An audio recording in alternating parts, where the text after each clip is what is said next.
नमस्कार, आप देख रहे हैं न्यूज 18 स्पेशल और आपके साथ मैं हूं विवेक। कांग्रेस की राष्ट्रीय अध्यक्षा सोनिया गांधी पर बीजेपी ने पटना के कंकड़बाग थाने में एफआईआर दर्ज कराई है।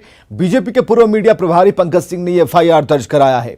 पंकज सिंह ने आरोप लगाया है कि पीएम केयर्स को लेकर जिस तरीके से भारत की जनता एकजुट हुई, उससे कांग्रेस को डर सताने लगा और कांग्रेस ने अपने ऑफिशियल ट्विटर हैंडल से भ्रम फैलाना शुरू कर दिया। कांग्रेस कोई बात पच नहीं पाई और कांग्रेस कहीं ना कहीं देश के लोगों में एक भ्रम का वातावरण पैदा करना चाह रही थी, लोगों के बीच में आपसी वैमनस्यता पैदा करना चाह रही थी, जिससे हम जैसे भारत का नागरिक और मेरे जैसे काफ़ी नागरिक इससे आहत हो रहे हैं। आईपीसी की धाराएं इस पर लगाई गई हैं, इसमें श्रीमती सोनिया गांधी जी को मुख्य अभियुक्त बनाया गया है। अच्छा, तो इसमें ये जो धाराएं हैं किस रूप में देखी जाती हैं? ये धाराएं मूल रूप से किसी आम जनता और आम लोगों के बीच में भ्रम का माहौल पैदा करके और लोगों के बीच में असंतोष और तनाव पैदा करने के उद्देश्य से कोई भ्रामक सूचना देता है, वैसी सूचनाओं पर कार्रवाई करने के लिए इन धाराओं का उपयोग किया जाता है। बिहार में प्रवासी मजदूरों की वजह से कोरोना मरीजों की संख्या तेजी से बढ़ती जा रही है। आंकड़ा 2100 के पार हो गया है और ऐसे में राज्य में कोविड अस्पतालों की संख्या बढ़ाने पर सरकार जल्द फैसला ले सकती है। हालांकि बिहार के स्वास्थ्य मंत्री मंगल पांडे का दावा है कि राज्य में 2200 बेड की क्षमता वाले 3 कोविड अस्पताल काम कर रहे हैं। उनका दावा यह भी है कि अगर जरूरत पड़ेगी तो यह संख्या हम बढ़ा सकते हैं। मंगल पांडे ने भी दावा किया है कि राज्य में फिलहाल 18,000 कोविड मरीजों के इलाज की व्यवस्था है। खास बातचीत की रजनीश कुमार ने। फिलहाल 3 कोविड अस्पताल हैं जहां पर आइसोलेशन वार्ड है। अब क्या करेंगे? मरीज की संख्या बढ़ रही है, क्या जो होम क्वारंटाइन सिस्टम है उसको करेंगे या फिर अस्पताल की संख्या? पहले ये था कि हम लोग 21 दिन रखते थे क्वारंटाइन में, फिर निर्देश आया कि नहीं 14 दिन रखना चाहिए, तो 14 दिन का निर्णय हुआ। अभी कुछ दिन पूर्व एक दिशा निर्देश आया है कि 10 दिन के बाद 11वें दिन भी हम पेशेंट्स का यदि एक रिपोर्ट निगेटिव आ जाता है तो हम उसको हॉस्पिटल से छोड़ सकते हैं। हमारे जो 3 कोविड अस्पताल हैं गया, भागलपुर और पटना में, तीनों अस्पतालों की जो हमारी क्षमता है उस क्षमता के अनुरूप अभी बहुत बड़ी संख्या में बेड हमारे पास खाली पड़ा हुआ है और तुरंत जो मरीज वहाँ भेजे जाते हैं उसमें भी चिकित्सकों के परामर्श के अनुसार किनको कोविड अस्पताल में भेजना है, किनको आइसोलेशन हॉस्पिटल में भेजना है और किसको क्वारंटाइन सेंटर में भेजना है, उसके अनुसार निर्णय किए जाते हैं। यदि विभाग आवश्यकता महसूस करेगा कि इस संख्या को और बढ़ाना चाहिए, हॉस्पिटल को बढ़ाना चाहिए या आइसोलेशन हॉस्पिटल को बढ़ाना चाहिए या क्वारंटाइन सेंटर को, तो निश्चित रूप से परिस्थिति और आंकड़े के अनुसार विभाग काम को आगे बढ़ाएगा। नए लोग आ रहे हैं और जो संख्या में इजाफा दिख रहा है, तो हम अभी उनको पर्याप्त साधन सुविधा दे रहे हैं अस्पतालों के अंदर। यदि भविष्य में संख्या और बढ़ती हुई दिखाई पड़ेगी तब फिर विभाग परिस्थिति के अनुसार निर्णय करेगा, लेकिन जो आईसीएमआर का गाइडलाइन है उसको हम लोग फॉलो करते हैं। कैमरामैन अजय दुबे के साथ रजनीश कुमार, न्यूज 18 पटना। चलिए बात करते हैं तेज प्रताप यादव की, जो एक बार अलग अंदाज में नजर आए। डॉक्टरों को पहनने वाला पीपीई किट पहनकर तेज प्रताप यादव अपने पूरे लाल लश्कर के साथ प्रवासी मजदूरों के बीच राहत बांटने पहुंच गए। तेज प्रताप यादव कहीं और न जाकर जिला प्रशासन के राहत कैंप में उन्होंने राहत सामग्री बांटी और फिर ये भी कहते रहे कि वो सियासत करने नहीं, मदद करने आए हैं। तेज प्रताप यादव से बातचीत की अमित कुमार सिंह ने। लालू प्रसाद यादव के बड़े बेटे तेज प्रताप यादव आप तस्वीरों में देख सकते हैं, जो पीपीई किट पहने हुए और जो अप्रवासी मजदूर हैं उनके बीच में राहत बांटने आए हैं। और ये तस्वीर है तेज प्रताप यादव की, जो तेज प्रताप यादव लगातार उन जरूरतमंदों के बीच पहुंचे हैं जो दूर दराज से, यानी कि बिहार के दूसरे राज्यों से ये मजदूर पटना के 0 माइल पर हैं और यहाँ से कई जिलों में ये जाएंगे। लेकिन आप तस्वीरें देखिए, तेज प्रताप यादव को जो अनाज बांट रहे हैं, लोगों में खाने बांट रहे हैं, छोटे छोटे बच्चे हैं और इनके बीच तेज प्रताप यादव देखिए एक अनोखे ड्रेस में, वेशभूषा में। क्या लगता है कि इस समय सबको ऊपर उठकर सियासत से, बाकी चीज़ों से ऊपर उठकर लोगों की मदद करनी चाहिए? एकदम एक मानव, हम तभी मानव बन सकते हैं जब मानव का दुख दर्द में हम शामिल हो सकते हैं। तो ऐसे महामारी में और जिस तरीके से हमारे मजदूर, हमारे किसान और खासकर हमारे बिहार की इस मिट्टी में, जिस मिट्टी में हमारा जन्म हुआ है, उसी मिट्टी के ये मजदूर हैं। और ये तो भाई कोरोना का जो महामारी है, तो इसमें ऐसे सिचुएशन में हमें बढ़ चढ़ के एक इंसानियत होने के नाते इसी में एक इंसानियत दिखता है कि किस तरीके से एक इंसान का हम मदद कर रहे हैं। ये हमारा फर्ज भी है, दायित्व भी है, एक जनप्रतिनिधि होने के कारण भी हम ये लोगों को। आपका जो ड्रेस है, पीपीई किट में आप हैं, क्या लगता है कि जिस तरीके से संक्रमण है उसके बचने के लिए क्या आपने? ऑब्वियसली आप भी मास्क लगाए हैं या कैप पहने हैं तो बचने के लिए। जब तक हम बचेंगे तभी तो मदद करेंगे, हम नहीं बचेंगे तो मदद कैसे करेंगे? तो ये तेज प्रताप यादव है, कहते हैं कि सियासत से कहीं ऊपर उठकर, चूंकि हमने भी यही जन्म लिया है और हमको पता है कि जो अप्रवासी मजदूर हैं वो किस हालत में है, जिस वैश्विक महामारी से पूरा देश जूझ रहा है। और ये तस्वीरें हम इसलिए दिखाना चाहते हैं कि किस तरीके से लालू प्रसाद यादव के बड़े बेटे, हालांकि जिस पीपीई किट की चर्चा होती है वो मजदूरों के बीच जब राहत बांटने आए हैं, तो देखिए खुद के भी सुरक्षा के लिए और संक्रमण से बचने के लिए तेज प्रताप यादव ने अपनी टीम के साथ पीपीई किट पहना है। वो और बात है कि जिस जगह पे वो राहत बांट रहे हैं वो जिला प्रशासन का राहत कैंप है। और उससे भी प्रमुख बात कि जो यहाँ पे ड्यूटी जिन मजिस्ट्रेट साहब की है उनसे वो पहले राय लेते हैं, उनसे वो जानकारी लेते हैं, उसके बाद तेज प्रताप यादव राहत बांटने के लिए लोगों के बीच में चल जाते हैं। कहते तो यही है कि वो कोई सियासत नहीं कर रहे हैं, लेकिन सरकार के राहत कैंप में आकर लालू यादव के बड़े बेटे लोगों के बीच में राहत बांट रहे हैं। कैमरा पर्सन सुबोध के साथ अमित कुमार सिंह, न्यूज़ 18 पटना। उधर न्यूज़ 18 की खबर का बड़ा असर हुआ है। लॉकडाउन के बीच अपने पिता को साइकिल पर बिठाकर गुरुग्राम से दरभंगा पहुंची ज्योति को भारतीय साइकिलिंग फेडरेशन ट्रायल का मौका देगा। लॉकडाउन खत्म होने के बाद CFI दिल्ली के इंदिरा गांधी स्टेडियम में ज्योति का टेस्ट लेगा। फेडरेशन के चेयरमैन VN सिंह ने कहा कि अगर ज्योति CFI के मानकों पर थोड़ी भी खरी उतरती है तो उसे विशेष ट्रेनिंग और कोचिंग मुहैया कराई जाएगी। और आपको बताएं कि 15 साल की ज्योति लॉकडाउन में अपने पिता मोहन पासवान को साइकिल पर बिठाकर 1200 किलोमीटर की दूरी 7 दिन में तय करके गुरुग्राम से दरभंगा पहुंच गई थी। ज्योति ने रोजाना करीब 200 किलोमीटर साइकिल चलाई। VN सिंह ने कहा कि महासंघ हमेशा प्रतिभावान खिलाड़ियों की तलाश में रहता है और अगर ज्योति में क्षमता है तो उसकी पूरी मदद होगी। ज्योति की इस प्रतिभा को न्यूज़ 18 ने सबसे पहले दुनिया के सामने रखा था, जिसके बाद दरभंगा के SDM ने घर जाकर उसे सम्मानित किया। तो ये है कि उसको हम एक बार बिकॉज 1300 किलोमीटर चलाना एक अपने आप में बड़ी बहुत उपलब्धि है और इतना वेट साथ लेके अपने फादर को बिठा के, तो उसमें एंड्योरेंस की जो क्षमता है उसकी जो एक साइकिलिंग के लिए जो हमारी रोड रेसेस होती हैं या लंबी रेसेस होती हैं उसके लिए उसको देखा जा सकता है। ज्योति की मदद के लिए कई लोग आगे आ रहे हैं। जन अधिकार पार्टी की ओर से ज्योति को 20,000 रुपए की आर्थिक मदद दी गई है, जबकि प्रभात दास फाउंडेशन ने घर आकर जांबाज ज्योति को सम्मानित किया।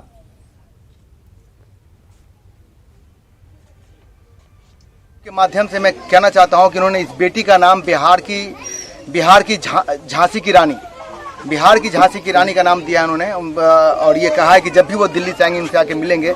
अभी उन्होंने 20,000 रुपये का इनको आर्थिक मदद भेजा है। ज्योति कुमारी जो अपने पिता को दिल्ली से लेकर के अपने गांव सिरहुल्ली लेकर के आई है अथक प्रयास से, और अंडर एज है वो, 13 इयर्स की मात्र है। इससे पूरा मिथिला क्षेत्र गौरवान्वित हुआ है। प्रभात दास फाउंडेशन ने अभी उनको एक प्रशस्ति पत्र और कुछ टोकन के रूप में एक 1100 रुपया और एक मोमेंटो देकर के सम्मानित किया है। उधर तेलंगाना के वारंगल में कुएं में 9 शव मिले और इन 9 मृतकों में 2 बिहार के रहने वाले बताए जा रहे हैं। मृतकों में एक महिला और बच्चे का शव है और ये सभी लोग जूट मिल में काम करते थे। लॉकडाउन के बाद जूट मिल बंद था। फिलहाल पुलिस इस पूरे मामले की जांच में जुटी है, लेकिन अब तक ये स्पष्ट नहीं हो पाया है कि इन लोगों की मौत कैसे हुई।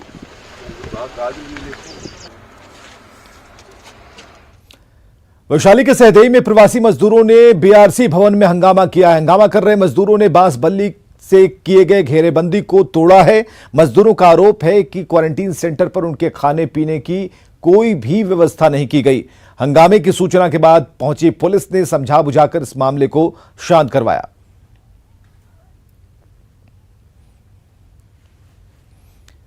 सीतामढ़ी में क्वारंटीन सेंटर पर रह रहे लोगों ने जमकर हंगामा किया। यहां के श्री राधाकृष्ण गोयनका कॉलेज और श्री लक्ष्मी कॉलेज में रह रहे लोगों ने खाने के नाम पर गुंडागर्दी की। लोगों का आरोप था कि उन्हें सिर्फ नाश्ता मिलता है और खाने के नाम पर बासी खाना दिया जाता है। हंगामा करते हुए लोग सड़क पर निकल आए और नाश्ते को बिखेर दिया। इतना ही नहीं, सड़क को जाम भी किया और इस दौरान सब्जी बेच रहे ठेले को भी पलट दिया। हंगामे के बाद अफरा तफरी का माहौल हो गया। सड़क के किनारे गाड़ियों की कतार लग गई और बाद में पुलिस मौके पर पहुंची, लेकिन हंगामे को शांत करने में बेबस थी पुलिस।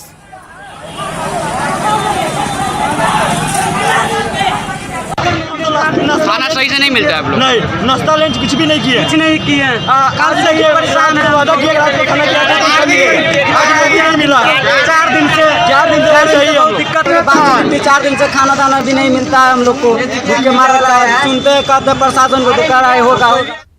कुछ सवाल है न्यूज़ 18 के कि खाने की समस्या पर क्या खाना फेंक देना इसका समाधान है? सवाल यह है कि ऐसी नासमझी से समस्या खत्म हो जाएगी। सवाल यह भी है कि सब्जी वाले का ठेला गिरा देना कौन सी समझदारी है?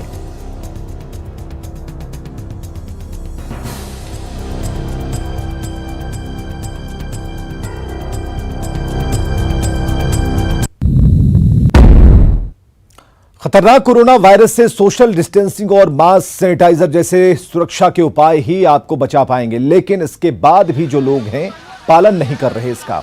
सहरसा में जनधन खाता खुलवाने के लिए बड़ी संख्या में लोग डाकघर पहुंच गए। इन तस्वीरों को जरा देखिए, कैसे एक दूसरे से सटकर लोग खड़े हैं। कोई भी शख्स सोशल डिस्टेंसिंग का पालन नहीं कर रहा और बताया जा रहा है कि किसी ने अफवाह उड़ा दी कि केंद्र सरकार जनधन खाते में 5-5 हजार रुपए डालेगी और इस अफवाह के बाद मुख्य डाकघर में खाता खुलवाने के लिए आज भारी भीड़ उमड़ पड़ी।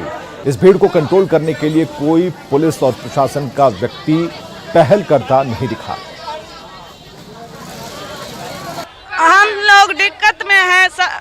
जनधन योजना में सरकार सुने हैं 5,000 रुपया दे रही है, इसीलिए हम सब खाता खुलाने आए। तो क्या करें, ऐसे भी मरना ही है, फिर ऐसे भी मरना ही है।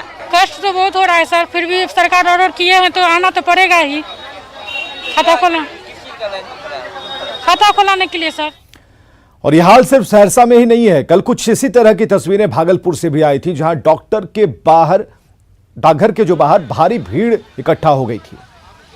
एक साथ 2 तस्वीरें हम आपको दिखा रहे हैं। आज सहरसा डाकघर में भीड़ है, जिसकी तस्वीर आप देख रहे हैं, और जो दूसरी तस्वीर है वो कल की है, जहां भागलपुर डाकघर में भीड़ उमड़ी थी। चलिए, इन 2 तस्वीरों के बाद कुछ सवाल हैं।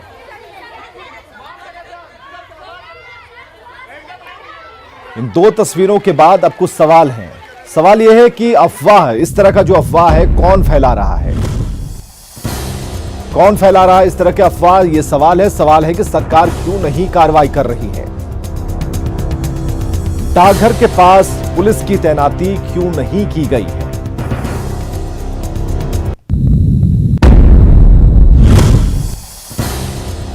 तो भीड़ इकट्ठा होने से क्यों नहीं रोका जा रहा है? और इसके अलावा भीड़ से संक्रमण फैला तो जिम्मेवार कौन होगा? लोग क्यों जान को जोखिम में डाल रहे हैं?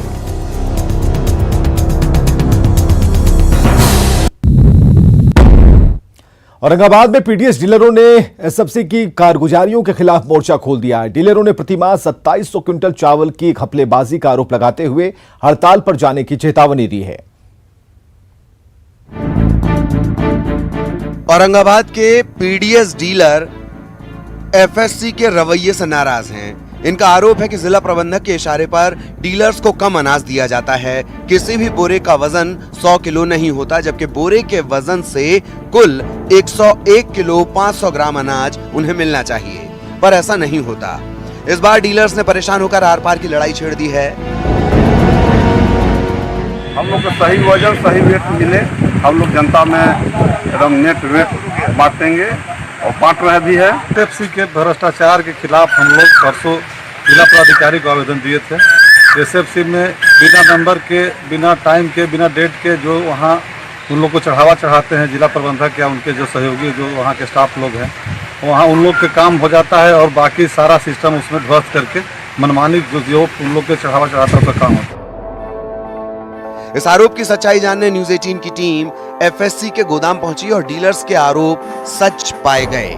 डीलर्स की इस मुहिम में स्थानीय विधायक ने भी साथ देते हुए कहा कि विभाग को जब तक दलालों से मुक्त नहीं कराया जाएगा तब तक इस पर रोक लगा पाना नामुमकिन है। दोषी तो इसमें पदाधिकारी हैं, टॉप से बॉटम तक, जहां से चला वहीं से कम माल मिल रहा है तो डीलर क्या करेगा बेचारा? क्या करेगा डीलर? तो बलि का बकरा डीलर को बनाइए, अपराधिकारी छूट जाते हैं। इस मामले में एफएससी के जिला प्रबंधक से जब बात की गई तब उन्होंने इस आरोप को सिरे से नकार दिया। उनकी माने तो डीलर्स को उनके आवंटन के मुताबिक ही अनाज दिया जाता है। सर हम यहीं से वजन करके पहले सब लोग को देते थे, जिसमें समय लगता था, अभी अनाज दुगुना हो गया है। मिलता है वो स्टैंडर्डाइज नहीं होता है, कहने का मतलब 50 किलो है, 50 किलो नहीं रहेगा, 52 किलो भी हो सकता है, 48 किलो हो सकता है, 52 भी हो सकता है। तो हम लोग टोटल तौल करके देते हैं उसको, टोटल जो बॉडी जितना रहता है उतना देते हैं, और जितना आवंटन होता है किसी डीलर का, उस डीलर का उतना आवंटन चावल हम लोग उनको देते हैं। फिलहाल मामला जिला प्रशासन के संज्ञान में आ गया है और डीलर्स को जांच के बाद कार्रवाई का आश्वासन भी दिया गया है। अब देखना यह है कि इस मामले पर जिला प्रशासन की नजर इनायत कब तक होगी और घोटाले के इस खेल का पटाक्षेप कब होता है। न्यूज़ 18 के लिए औरंगाबाद से संजय कुमार सिन्हा की रिपोर्ट। प्रधानमंत्री नरेंद्र मोदी ने अम्फन तूफान से तबाही के बाद पश्चिम बंगाल के लिए बड़े राहत पैकेज का ऐलान किया है। पीएम ने बंगाल को 1000 करोड़ के पैकेज का ऐलान किया तो मरने वालों के परिवार वालों के लिए भी मुआवजे का ऐलान किया। इससे पहले पीएम ने बंगाल में तबाही को लेकर हवाई सर्वे किया और फिर अधिकारियों के साथ बैठक की। इस दौरान सीएम ममता बनर्जी और राज्यपाल जगदीप धनखड़ भी मौजूद रहे। पीएम मोदी ने नॉर्थ 24 परगना, साउथ 24 परगना और बसीरहाट का हवाई सर्वेक्षण किया। पश्चिम बंगाल में चक्रवातीय तूफान अम्फन की वजह से भीषण तबाही मची है। साइक्लोन ने भारत के तटीय क्षेत्र को, विशेष करके पूर्वी क्षेत्र को प्रभावित किया और उसमें भी सबसे ज्यादा दुष्परिणाम पश्चिम बंगाल के हमारे भाइयों बहनों को, पश्चिम बंगाल के नागरिकों को, यहाँ के संपत्ति को बहुत हानि पहुंचाई है। साइक्लोन की संभावनाओं से लेकर के लगातार मैं इससे संबंधित सभी लोगों से संपर्क में था। भारत सरकार भी सतत राज्य सरकार के संपर्क में थी। साइक्लोन का नुकसान कम से कम हो, इसके लिए जो भी आवश्यक कदम उठाने चाहिए उसके लिए राज्य सरकार और केंद्र सरकार ने मिलकर के भरसक प्रयास किया। उन आवश्यकताओं को पूर्ण करने के लिए भारत सरकार के जो भी नीति नियम है उसका पूरी तरह उपयोग करते हुए पश्चिम बंगाल की मदद में हम खड़े रहेंगे। अभी तत्काल जो इस संकट की घड़ी में राज्य सरकार को कठिनाई न हो, इसके लिए एक एडवांस असिस्टेंस के रूप में 1000 करोड़ रुपया भारत सरकार की तरफ से व्यवस्था की जाएगी। साथ साथ जिन परिवारों ने अपने स्वजन खोए हैं उन परिवारों को प्रधानमंत्री राहत कोष से 2 लाख रुपया और जिन लोगों को इंजरी हुई है उनको 50,000 रुपये तक की सहायता देने का भी हम प्रधानमंत्री राहत कोष से करेंगे। और बांका के धुरैया थाने के भागलपुरा गांव का एक वीडियो सामने आया। इसमें एक दारोगा सादी वर्दी में अकेले एक तथाकथित आरोपी को पकड़ने की कोशिश करता दिखाई दे रहा है। बताया जा रहा है कि दारोगा गणेश कुमार भागलपुरा गांव में विमलेश नाम के युवक को कब्जे में लेने के लिए पहुंचा, जहां काफी देर तक दोनों के बीच हाथापाई हुई। पीली टी शर्ट में दिख रहे दारोगा गणेश कुमार काफी कोशिश के बाद विमलेश कुमार को काबू में लाने में कामयाब रहे, लेकिन तब तक तथाकथित आरोपी की बहन और पिता वहां पहुंच गए और विमलेश को कब्जे से छुड़ा दिया। इसी बीच मौके का फायदा उठाकर विमलेश फरार हो गया और यह वीडियो 2 दिन पहले का बताया जा रहा है। इस वीडियो के वायरल होते ही लोग सड़क पर दारोगा की पहलवानी देखकर बिल्कुल इस वीडियो में दंग हैं।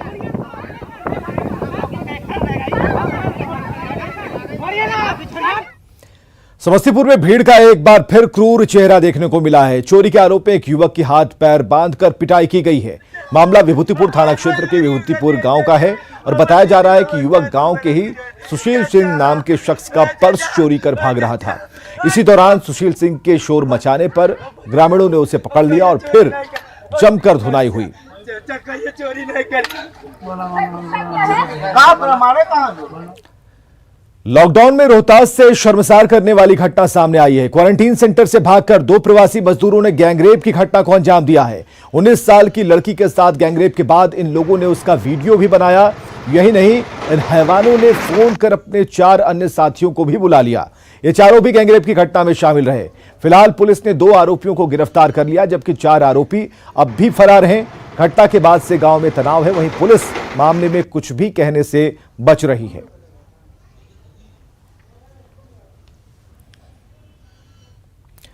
आप कहीं योग क्लास ज्वाइन करने की तो नहीं सोच रहे? अगर ऐसा है तो हम आपको मिलवाते हैं एक ऐसे योग गुरु से जिनसे योग सीखने को लाखों लोग बेकरार हैं।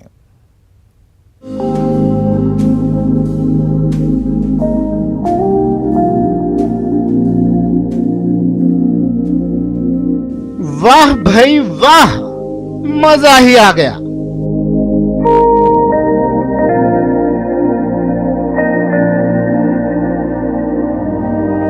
बड़े बड़े योग गुरु फेल हैं गुरु।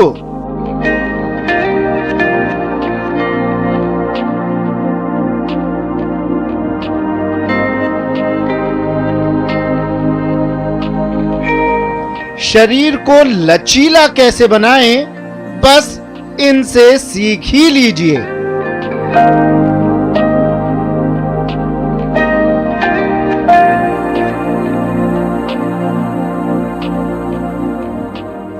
खुद को फिट रखने का सील स्टाइल है ये।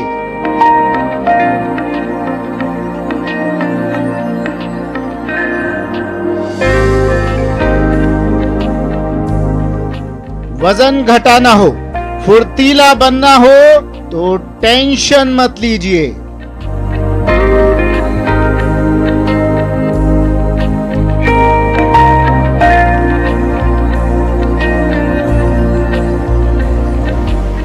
कुछ करना है तो बस सील को गुरु बना लीजिए योग सीखने के लिए। इनसे अच्छे अच्छे योग गुरु भी ट्यूशन लेते हैं।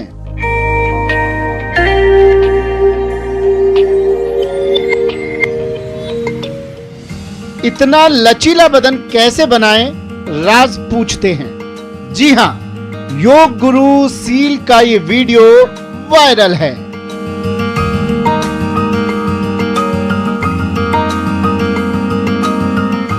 अब तक लाखों लोग इसे देख चुके हैं और इस सील को अपना गुरु भी मान चुके हैं।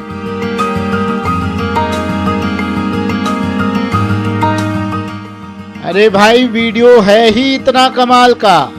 सील को योग करते जिसने भी देखा उसने उसका लोहा मान लिया। कहा गुरु योग गुरु हो तो सील जैसा।